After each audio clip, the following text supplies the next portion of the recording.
ឯកឧត្តមចៃបរិនរដ្ឋមន្ត្រីក្រសួងធម្មការនិងសាសនាអញ្ជើញចូលរួមពិធីសូត្រមន្តចម្រើនព្រះបរិក្ខនិងសម្ដែងធម្មទេសនាប្រួយផ្ដើមអង្គកឋិនទានមហាសាមគ្គី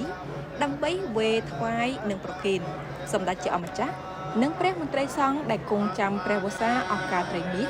ដើម្បីប្រមូលបច្ច័យកសាងសមិទ្ធផលនានាទុកជាករុភ័ណ្ឌក្នុងពុទ្ធសីមាវត្តមុនីសុវណ្ណហៅវត្តចម្ពោះក្អែកដែលស្ថិតនៅសង្កាត់ព្រែកថ្មីខណ្ឌច្បារអំពៅរាជធានីភ្នំពេញនារសៀលថ្ងៃទី18ខែតុលាឆ្នាំ2025ពិធីសូត្រមន្តប្រួយផ្ដើមអង្គកឋិនទានមហាសាមគ្គីនេះមានការយាងផ្ដល់ព្រះរាជាកិត្តិយសពីសំណាក់សម្ដេចព្រះមហាសុមេធាធិបតីគតិបណ្ឌិតអំលីមហេងសម្ដេចព្រះសង្ឃនាយកនៃគណៈមហានិកាយនិងជាព្រះចៅអធិការវត្តមុនីសុវណ្ណព្រះថេរានុថេរៈគ្រប់ព្រះអង្គឯកឧត្តមលោកជំទាវថ្នាក់ដឹកនាំក្រសួងធម្មការនិងសាសនាមន្ត្រីរាជការនិងប្រជាពុទ្ធបរិស័ទចំណុះជើងវត្តយ៉ាងច្រើនកកក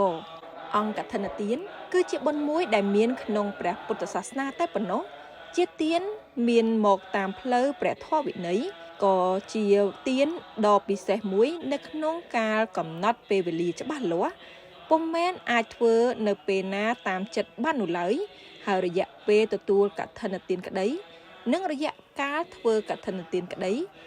គឺអាចធ្វើនៅក្នុងសម័យតែមួយខែគត់គឺ24ថ្ងៃដោយរាប់ចាប់ពីថ្ងៃ1រោចខែអាសត់ដល់ថ្ងៃទី15កើតខែកដិកសូមជម្រាបជូនថាអង្គកឋិនទានមហាសាមគ្គីដែលផ្ដួចផ្ដើមដោយសទ្ធាជ្រះថ្លានាឱកាសនេះរៀបចំទៅតាមគន្លងប្រពៃណីព្រះពុទ្ធសាសនាដោយរៀបពិធីសូត្រមន្តចម្រើនព្រះបរិក្ខនិងសម្ដែងធម្មទេសនានៅរសៀលថ្ងៃសៅរ៍11រោចខែអាសត់ឆ្នាំអាសាញ់សប្តាហ៍ស័កពុទ្ធសករាជ2569ត្រូវនឹងថ្ងៃទី18ខែតុលាឆ្នាំ2025លុះព្រឹកឡើងថ្ងៃអាទិត្យ1រោចខែអាសត់ឆ្នាំអាសាញ់សប្តាហ៍ស័កពុទ្ធសករាជ2569ត្រូវនឹងថ្ងៃទី19ខែតុលាឆ្នាំ